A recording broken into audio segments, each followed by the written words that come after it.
তো এই যে হয়ে গেল। আর একটা রাউন্ড হচ্ছে আমরা সেম এইরকম কপি করব, মানে আরেকটু ইনক্রিজ করব নিচের যে পার্টটা সেটাকে। তার জন্য আরেকবার সেম কপি করতে হবে। সেম কপি করতে মানে সেম কপি বলতে হচ্ছে প্রত্যেকটা ডাবল ক্রোশের উপরে একটা করে ডাবল ক্রোশে হবে, আর একটা চেন হবে স্পেস। কিন্তু এই রাউন্ডটা কপি মানে হচ্ছে এই যে এখানে দেখতে পাচ্ছি আমরা 1 চেন স্পেসে কাজ করেছি কর্নারের আগে, ঠিক এই যে 1 চেন স্পেসটা দেখতে পাচ্ছি কর্নারের আগে, এখানে আমরা কাজ করব সেম ওয়েতে। আমি দেখিয়ে দিচ্ছি। এই হচ্ছে আমার কাজ হয়ে গেছে। জয়েন করার পর ঠিক এই পর্যায়ে আমি হুক থেকে সুতাটা বের করে নেব, আর এই যে ডাবল ক্রোশেটা দেখতে পাচ্ছি 1 চেন স্পেসের পর এখান বরাবর হুকটা নিয়ে নেব, আর নিয়ে এই পাশ থেকে সুতাটাকে এরকম করে টেনে এই পাশে নিয়ে আসবো আলতো করে।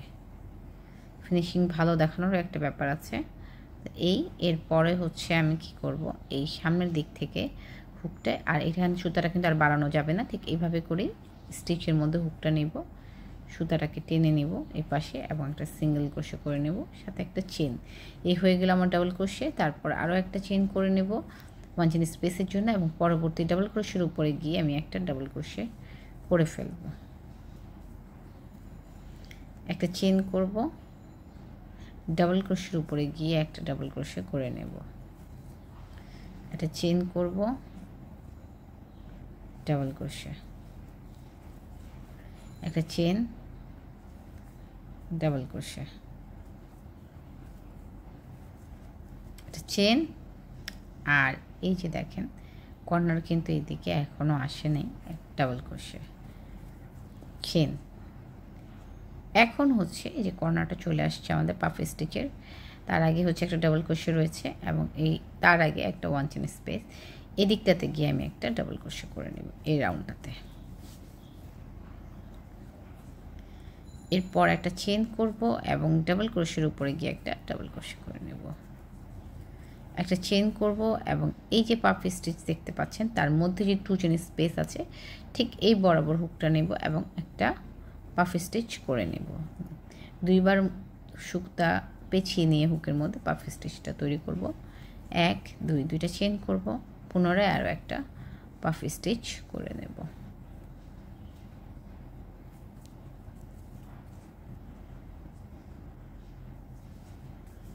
এরপর হচ্ছে 1 চেন নেওয়ার পরে প্রত্যেকটা ডাবল ক্রোশের উপরে হচ্ছে ডাবল ক্রোশে করে নিতে হবে।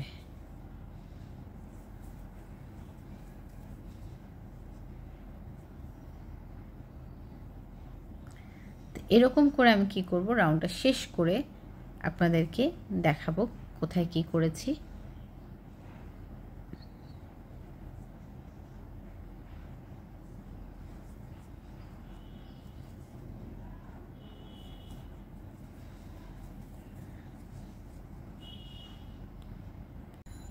রাউন্ডটা শেষ করার পূর্বে আমি আপনাদেরকে আরেকবার এই কর্নারটা একটু দেখিয়ে দিচ্ছি।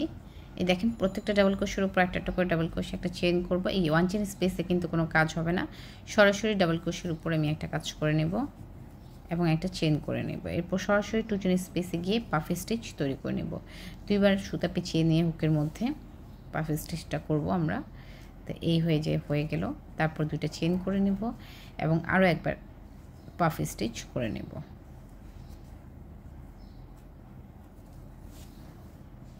এরপর হচ্ছে 1 নেব, একটা চেন নেব এবং ডাবল ক্রোশের উপরে গিয়ে ডাবল ক্রোশেটা করে ফেলব। এদিকে কিন্তু আমরা কোনো 1 চেন স্পেসে কাজ করিনি, কিন্তু যখন আমরা এই ছোটো সাইডটাতে মানে পাশের দিকে আসব তখন কি করব, এই যে একটা চেন করব, পাফ স্টিচের পরে একটা ডাবল ক্রোশে, তারপর একটা চেন এবং 1 চেন স্পেসে গিয়ে আমি একটা ডাবল ক্রোশে করে নেব। আপনারা হচ্ছে তারপরে একটা 1 চেন করবেন, এরপরে ডাবল ক্রোশের উপরে ডাবল ক্রোশে। আমি বলছি একটা ইম্পর্টেন্ট কথা, একটা চেন করব, ডাবল ক্রোশের উপরে ডাবল ক্রোশে। আপনারা যারা কিনা ব্যাগের সাইজটা একটু বড় অথবা ছোট করতে চান, সেক্ষেত্রে প্রথমত এই যে সিঙ্গেল ক্রোশের যে রাউন্ডটা রয়েছে সেটা আপনারা লম্বা করার ক্ষেত্রে কিন্তু মানে এটা তো আমার দেখতেই পাচ্ছেন 2 হাত বরাবর এরকম করে রাখলে এতটুকু সাইজের ব্যাগটা হবে। তা আপনারা যদি এর চেয়ে বড় করতে চান সেক্ষেত্রে এই 9টা রাউন্ডের যে লম্বাটা, এই লম্বাটা বাড়িয়ে দিবেন এই মানে এখান থেকে চিকন থাকবে কিন্তু লম্বাটা বেড়ে যাবে। আর চৌড়াটা কিন্তু এই হবে, এর চেয়ে বেশি চৌড়ার জন্য আপনারা আবার 9 রাউন্ডের পরিবর্তে 10, 11, 12 এরকম বিজোড় সংখ্যা করবেন না, শুধু রাউন্ড 9টাই হবে। কিন্তু আপনারা ব্যাগটা বড় করতে চাইলে সেক্ষেত্রে 29টার জায়গায় আপনারা আরও বেশি করে চেন নিয়ে নেবেন। আর এই রাউন্ডটা পরবর্তীতে ওটার মধ্যে করলে পরে ব্যাগের যে স্ট্যান্ডার্ড একটা সাইজ চৌড়া যতটুকু হওয়া দরকার সেটুকুই কিন্তু হয়ে যাবে, সেক্ষেত্রে কিন্তু আপনাদের কিছু করতে হবে না।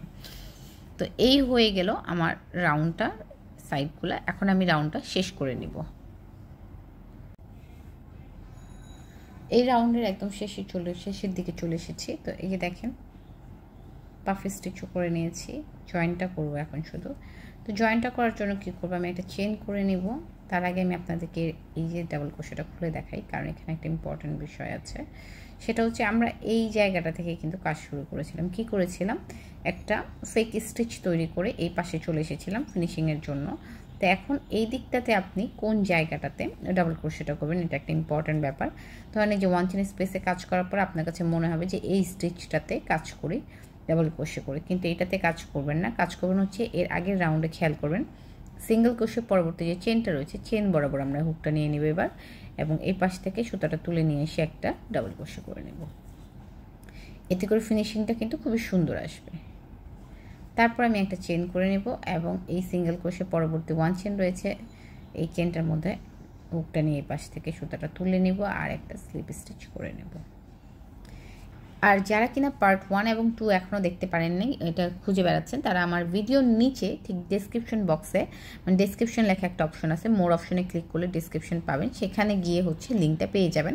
অথবা এই পাশে আই বাটনের মধ্যেও আপনারা কিন্তু পেয়ে যাবেন, বা ভিডিও শেষে আপনারা এটার যে লিঙ্কগুলো সেগুলো পেয়ে যাবেন। তো এখন হচ্ছে দেখেন আমি শুরু করছি, এই চেনটাকে ঠিক এরকম করে বড় করে নেব এবং এই পাশ থেকে যে এখানে 1 চেন স্পেসকে স্কিপ করে পরবর্তী যে ডাবল ক্রোশেটা রয়েছে সেটা এই পাশ থেকে হুকটা নেব, আর এখান থেকে এই লুপ দুটাকে টেনে এই পাশে নিয়ে আসবো। খুব বেশি বাড়তি করে টানবো না, এতে করে ফিনিশিং নষ্ট হয়ে যাবে।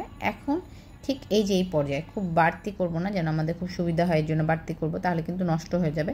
এরকম অল্প একটু সুতা থাকবে এই যে, আর এই সামনের দিকে হুকটা নিয়ে এই যে স্টিচটার মধ্যে মাত্র কাজ করছিলাম সেটার মধ্যে হুক নেব, আর এই পাশ থেকে সুতা তুলে আনবো আর একটা সিঙ্গেল ক্রোশে এবং একটা চেন করে নেব। হয়ে গেল আমাদের ডাবল ক্রোশে।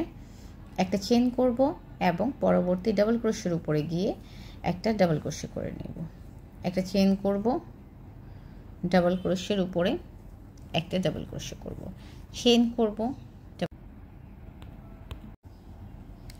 তার পরবর্তী যে ডাবল ক্রোশেটা রয়েছে সেটার উপরে আমি গিয়ে একটা ডাবল ক্রোশে করে নেব। আমি এই একটা পাশ আপনাদেরকে দেখিয়ে দেবো, আশা করি আপনাদের আর সমস্যা হবে না। এই যে একটা চেন করব, তার পরবর্তী যে ডাবল ক্রোশে রয়েছে সেটার উপরে গিয়ে আমি একটা ডাবল ক্রোশে করে নেব। এখন কিন্তু আমরা ব্যাগটা হচ্ছে উপর দিকে তুলব, একটা চেন করব, এই যে ডাবল ক্রোশের উপরে গিয়ে একটা ডাবল ক্রোশে করে নেব, একটা চেন করব, ডাবল ক্রোশের উপরে গিয়ে একটা ডাবল ক্রোশে করে নেব, একটা চেন করব। এখন হচ্ছে পাফ স্টিচ দেখতে পাচ্ছেন, তো এই 2 চেন স্পেসে সরাসরি চলে যাব আর পাফ স্টিচ করে নেব।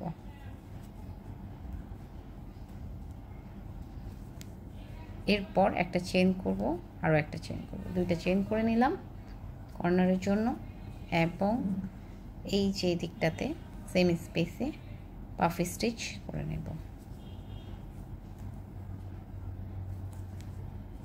এরপর একটা চেন করব এবং ডাবল ক্রোশের উপরে গিয়ে ডাবল ক্রোশে করে নেব, একটা চেন করব, ডাবল ক্রোশের উপরে ডাবল ক্রোশে, চেন, ডাবল ক্রোশের উপরে ডাবল ক্রোশে।